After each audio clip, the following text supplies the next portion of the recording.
ಈಗ ನಾನು ತಮ್ಗೆಲ್ಲ ಕೇಳೋದಿಷ್ಟೇ, ಇದು ಈ ಸ್ಟೇಜ್ಗೆ ಹಿಂದೆ ಸಿದ್ದರಾಮಯ್ಯನವ್ರ ಕಾಲದಲ್ಲೂ ನಡೀತು. ಸುರೇಶ್ನೇ ಚೇರ್ಮನ್ ಮಾಡ್ಕೊಂತ ಹೇಳಿದ್ರು. ಬಾಲಕೃಷ್ಣ ಗೊತ್ತಿದೆ ಅಂತ ಅವ್ರು ಕೇಳಿದ್ರು, ಸುರೇಶೇ ಚೇರ್ಮನ್ ಆಗಲಿ ಇದಕ್ಕೆ ಅಂತ ಜಾರ್ಜ್ ಕೇಳಿದ್ರು. ಅಂದರೆ ಈ ರೈತರನ್ನೆಲ್ಲ ಬಗೆಹರಿಸಿ ನಾನು ಬೇಡಪ್ಪ ಅಂತಂದೆ, ಬೇಕಾದ್ರೆ ಮಂಜೂರು ಮಾಡೋಣ ಅಂತ ಅಂದೆ. ಇದೇ ಮಂಜೂರು ಚೇರ್ಮನ್ ಮಾಡೋಣ ಅಂತ ಹೇಳಿದೆ ನನಗೆ. ಆಗ ನಮ್ಮ ಪಾರ್ಟಿಲಿ ಇದ್ದ ಒಂದು ಮಂಜ. ಆಮೇಲೆ ಅವರು ಒಪ್ಪಲಿಲ್ಲ.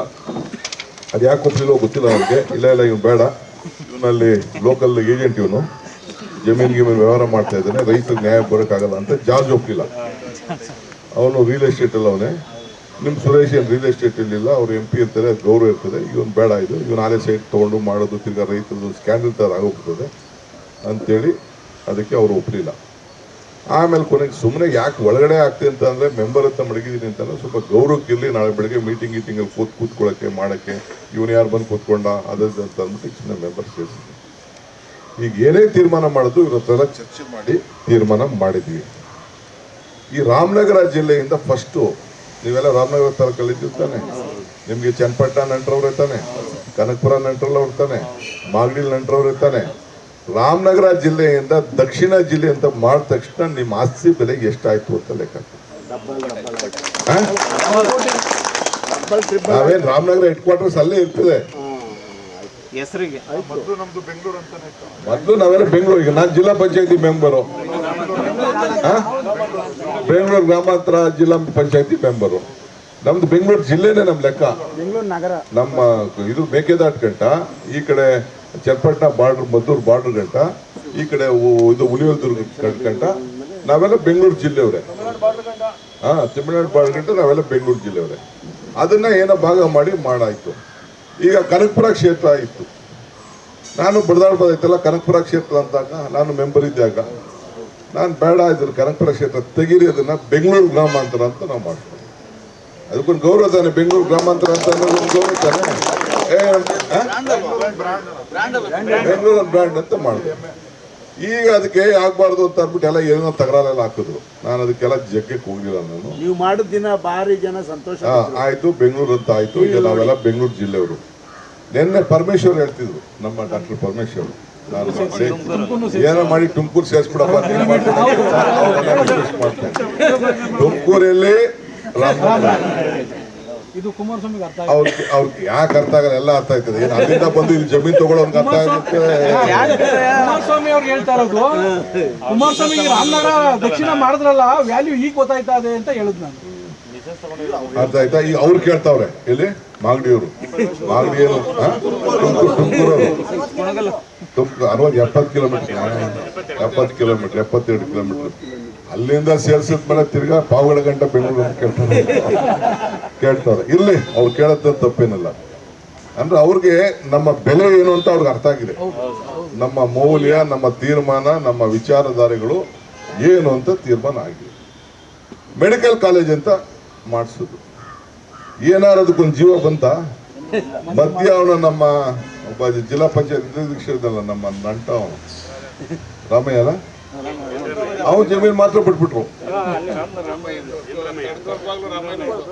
ಅವ್ರ ಜಮೀನ್ ಮಾತ್ರ ಮಧ್ಯ ಬಿಟ್ಬಿಟ್ಟವ್ರೆ, ಬೇರೆ ಜಮೀನೆಲ್ಲ ಅಕ್ವೈರ್ ಮಾಡವ್ರೆ. ಅದು ನಂಗೆ ಬಿಟ್ಬಿಟ್ರು.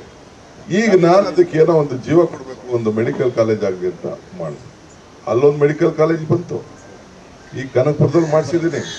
ದಯಾನಂದ ಸಾಗರ್ ಕಾಲೇಜ್ ಒಂದು ಬಂತು, ನಿಮ್ಮ ರಾಮನಗರ ಕ್ಷೇತ್ರಕ್ಕೆ ಸೇರ್ಕೊಂಡು ದಯಾನಂದ ಸಾಗರ್ ಕಾಲೇಜ್ ಬಂತು. ಚನ್ನಪಟ್ಟಣದಲ್ಲಿ ಒಂದು ಕಾಲೇಜ್ ಪರ್ಮಿಷನ್ ಕೊಟ್ಟಿದ್ದೀವಿ. ಚಾಮುಂಡೇಶ್ವರಿ 4 ತಾಲೂಕಿಗೆ 4 ಮೆಡಿಕಲ್ ಕಾಲೇಜ್ ಮಾಡಿಸಿದ್ವಿ. ಯಾಕೆ ಇದು ಅಂತಂದ್ರೆ ಎಲ್ಲ ಬೆಂಗಳೂರು ಏನಾಗ್ತದೆ, ಈ ಡ್ರೈವರ್ಗಳೆಲ್ಲ ದುಡ್ಡು ಕೊಟ್ಬಿಟ್ಟು ಈ ಹಾಸ್ಪಿಟ್ಲವರು 101,000, 2,000, 5,000 ಕೊಟ್ಬಿಟ್ಟು ಯಾವ ಪೇಷಂಟ್ಸ್ ಹತ್ರ ಅವ್ರ ಹಾಸ್ಪಿಟ್ಲಿಗೆ ಕರ್ಕೊಂಡು ಬಂದ ಕಲೆಕ್ಷನ್. ಆಕ್ಸಿಡೆಂಟ್ ಆಗಲಿ, ಹುಷಾರ್ ಕೆಟ್ಲಿ, ಇದೇ ಕೇಸು.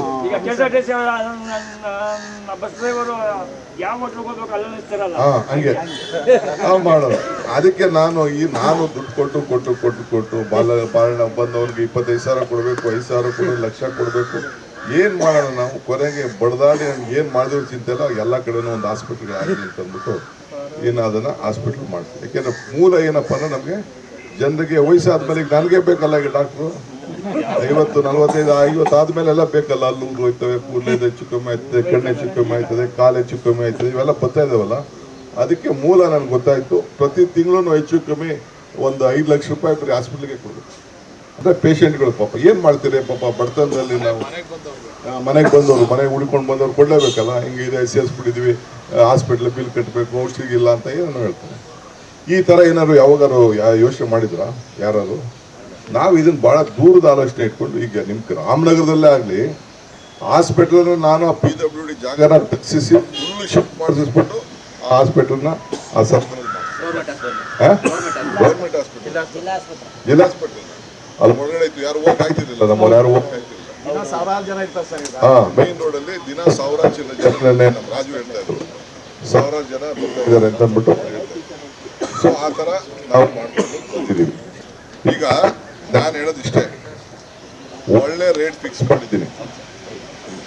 ಈಗ ಒಂದೊಂದು ಊರೇ ಒಂದೊಂದು ದಿನ ಸಪ್ರೇಟ್ ನೋಟಿಫಿಕೇಶನ್ ಮಾಡ್ತಾ ಇದ್ದೀನಿ. ಒಂದೊಂದು ದಿನ ಒಂದೊಂದು ಸಪ್ರೇಟ್ ನೋಟಿಫಿಕೇಶನ್ ಮಾಡಿಸ್ತಾ ಇದ್ದೀನಿ. ಯಾಕೆ ಅಂದ್ರೆ ನನಗೆ ಇವರೆಲ್ಲ ಕೆಲವು ಕೋರ್ಟ್ಗೆ ಹೋಗ್ತಾ ಇದ್ದಾರೆ. ಅವ್ರ ಆಲೆ ಲಿಟಿಗೇಟ್ ಗಿರಾಕಿಗಳೆಲ್ಲ ಕೋರ್ಟ್ಗೆ ಹಾಕ್ಸೋದು, ಕೆಲವರೈ ಅವ್ನು ಮಾಡೋದು ಮಾಡಲಿ, ನಾವು ಬರ್ತೀವಿ ವಾಪಸ್ಸು ಅಂತವನೆ. ನನಗೆ ಬರ್ದಿಲ್ಲ ಅವ್ನು ಬರೋದು. ಕೆಲವು ರೈತರಿಗೆ ಗೊತ್ತೇ ಇಲ್ಲ, ಹೈಕೋರ್ಟ್ ಸುಪ್ರೀಂ ಕೋರ್ಟ್ ಹೋದ್ರೆ ಖರ್ಚೇ ಕೊಡುವಂಗಿಲ್ಲ, ನಾವು ಎಲ್ಲ ಅವರೇ ನೋಡ್ಕೋತಾರೆ ಅಂದ್ಬಿಟ್ಟು ಕೆಲವು ರೈತರಿಗೆ ಹೋಗಿ ತಲೆನೂ ಕೆಡ್ಸವ್ರೆ, ನಾವೇನು ಮಾಡುವಂಗಿಲ್ಲ ಅಂತ. ಹೋಗ್ಲಿ, ಅವ್ರು ಏನಾದ್ರು ಮಾಡ್ಕೊಳ್ಳಿ. ಒಂದು ನಿಮಿಷ. ಈಗ ನಾವು ಫಸ್ಟು ಈಗ 3 ಹಳ್ಳಿಗೆ ಫೈನಲ್ ಮಾಡ್ಬಿಟ್ಟಿದ್ದೀನಲ್ಲ, ಸೈನ್ ಹಾಕಿದ್ದೀನಿ. ಕೆಂಪಯ್ಯನ ಪಾಳ್ಯ, ಮಂಡಹಳ್ಳಿ, ಒಡೇರಹಳ್ಳಿ ಫಸ್ಟ್ ಮಾಡಿದ್ದೀನಿ. 3 ಹಳ್ಳಿಗೆ ಒಂದೊಂದು ನೋಟಿಫಿಕೇಶನ್ ಮಾಡ್ತಾ ಇದ್ದೀನಿ. ಯಾಕೆಂದ್ರೆ ನಾಳೆ ಬೆಳಗ್ಗೆ ಯಾರು ಕೋರ್ಟ್ಗೆ ಹೋದ್ರು, ತಿರ್ಗಾ ಏನಾಯ್ತು ಇನ್ನೊಂದು ಬೇಡ ಅಂದ್ಬಿಟ್ಟು ಫಸ್ಟು ಆ ದುಡ್ಡನ್ನ ಬಿಡುಗಡೆ ಮಾಡಿಸ್ಬಿಡೋಣ ಅಂತ ಮಾಡಿದ್ದೀವಿ. ಈ ಕ್ಯಾಬಿನೆಟಲ್ಲೂ ಕೂಡ ನಾವು ಅದಕ್ಕೆ ಏನೇನು ಲೋನ್ ಬೇಕು ಗೌರ್ಮೆಂಟಿಂದ ಮಾಡಬೇಕು ಅಂತ ಇದಕ್ಕೆ BDAನೂ ಪಾರ್ಟ್ನರ್ ಮಾಡ್ಕೊಂಡಿದ್ವಿ. ಈ ಯೋಜನೆಗೆ BDAನೂ ಪಾರ್ಟ್ನರ್, ಅವರು ದುಡ್ಡು ಕೊಟ್ಟವ್ರೆ. ಅವರು 3,000 ಕೋಟಿ ದುಡ್ಡು ಕೊಟ್ಟಿದ್ದಾರೆ. BDAನೂ ಇದಕ್ಕೆ ಹೆಸರು ಬಿಡದಿ ಅಂತ ಮಡಗಲಿಲ್ಲ, ಇದು ಗ್ರೇಟರ್ ಬೆಂಗಳೂರು ಅಂತಾನೆ ಮಡಗಿರೋದು. ಯಾಕೆಂದ್ರೆ ಅಮೆರಿಕ ಬೆಂಗಳೂರಲ್ಲಿದೆ ಜಮೀನು ಅಂತ ಬರಬೇಕು. ನಿರ್ಭೀತ, ನಿಷ್ಪಕ್ಷಪಾತ, ವಿಶ್ವಾಸಾರ್ಹ ಸುದ್ದಿಗಳಿಗೆ ಮತ್ತೊಂದು ಹೆಸರಾಗಿರೋ News18 ಕನ್ನಡ ಈಗ ಆಪ್ನಲ್ಲೂ ಲಭ್ಯ ಇದೆ. ದಯವಿಟ್ಟು ಇಲ್ಲಿರೋ QR ಕೋಡ್ ಅನ್ನ ಸ್ಕ್ಯಾನ್ ಮಾಡಿಕೊಂಡು ಆಪ್ ಡೌನ್ಲೋಡ್ ಮಾಡೋದಕ್ಕೆ ಮರಿಬೇಡಿ. ನಿಮ್ಮ ಬೆಂಬಲ ಹೀಗೆ ಸದಾ ನಮ್ಮೊಂದಿಗಿರಲಿ. ಧನ್ಯವಾದ.